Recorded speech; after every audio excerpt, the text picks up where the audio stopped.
Episódio 2, o avião de papel.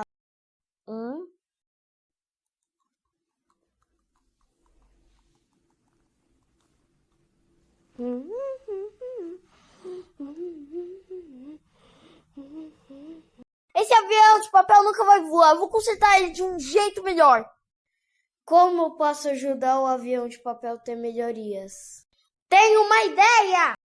Tcharam! Minhas invenções nunca falham.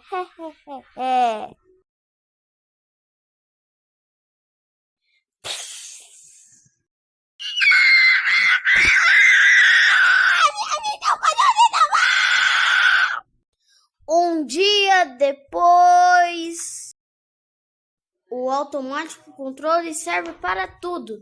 Ainda bem que eu comprei esse automático do avião de papel. Ainda bem. Ok.